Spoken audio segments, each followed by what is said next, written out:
This one's for families living below poverty level. I chose this one because it has a bit richer data. So it's got a lot of comparisons, a lot more information we can see to really get the most out of what we're looking at. But if I wanted to change to any of those ones we just saw, I could just click this arrow, start typing in any of those other things, go back to a diabetes one. If I click on any of these though, it will change the whole page. So it's just updating to that specific information for that indicator. Right now we're at the state level. Same thing, I could start typing in zip code, a census place, so a city as well, any of those options that we've seen so far. And then the measurement period up top. This will always default to the most recent option. However, if I want to look at historical data, I can scroll down, see what else is available. But these are important to know specifically what this percentage here is showing me. But also, if I'm not quite sure what this means, so this short sentence here, this indicator shows, this is the actual definition that we get, and then also the why is this important. So for my folks out there writing KHM, that's text or grant writing or anything where you have to really explain why this data is important to show what you're doing and how you want to show that change. These why is this important chunks of text can be incredibly helpful in having that pre-made kind of jargon or just good wording of how you want to talk about this issue.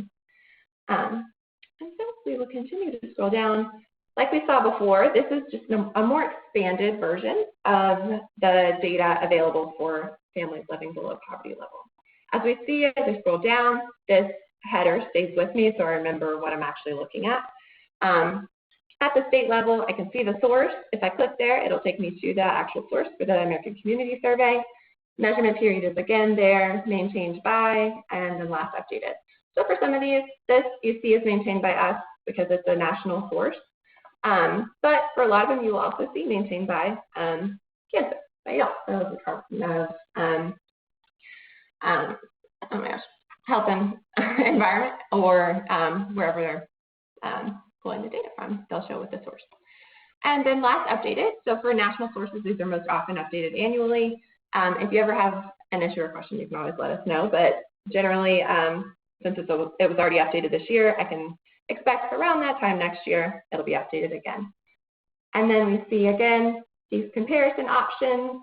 If I hover over them here, they give me more context on that. So compared to that specific value, but also now I have a little bit richer information. So I have this trend over time in this graph. So you see, I can hover over, see what those specific percentages were along the way. And then I also have this breakout data. This is what we call when we have this information here. So by subgroup, specifically for race and ethnicity, we have it depending on how much data is collected for that specific indicator. You might have it for age, gender, a variety of those similar options, race, ethnicity. Those three are the most prominent that you'll see across indicators. And so if I like this information, I want to take it with me, I can click on these top three little lines, 4, 3, if I can count, and choose just to download it as I wish. For any of my data-focused folks out there, you can also choose to show the confidence intervals. However, because we see that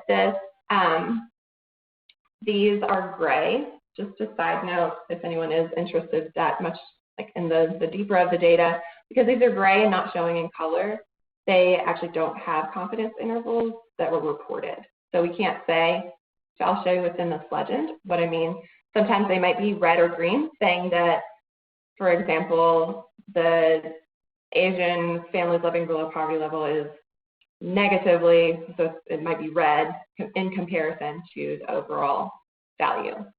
So it's negatively lower, right?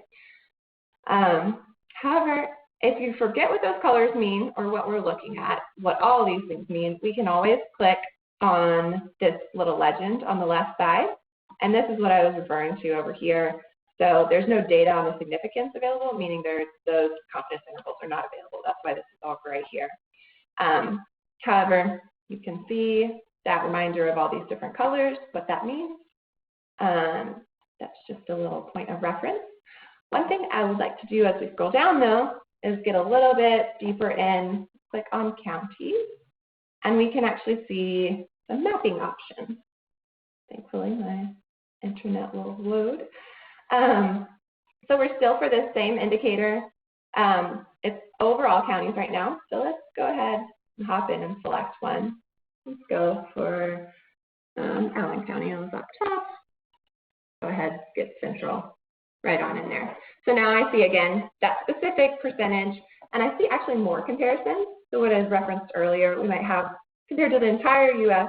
other counties, compared to Kansas counties as well, overall Kansas value, overall U.S. value. I'll scroll back down now.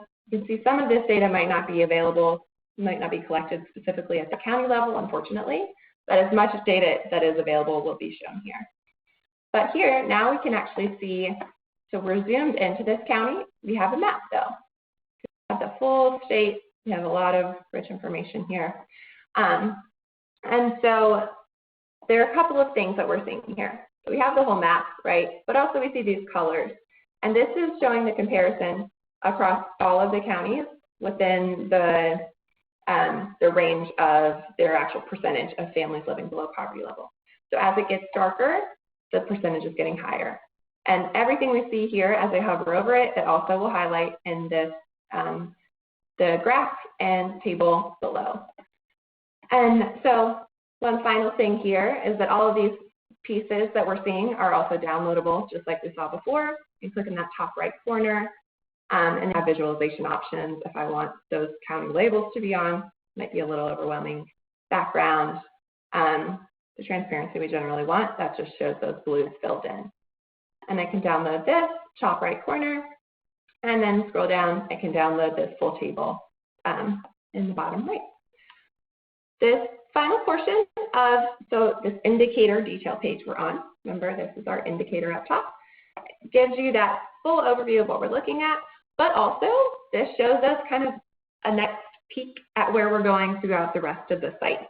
So this pulls together everything related to this indicator. So from promising practices, reports, resources, everything that is somehow related to this that we've categorized it accordingly, and it pulls automatically into this related content section. So if you're not quite sure where you want to go next, you can even find other indicators similar to this. But that's an indicator detail page. So that we have hundreds of these on the site because we have hundreds of indicators available.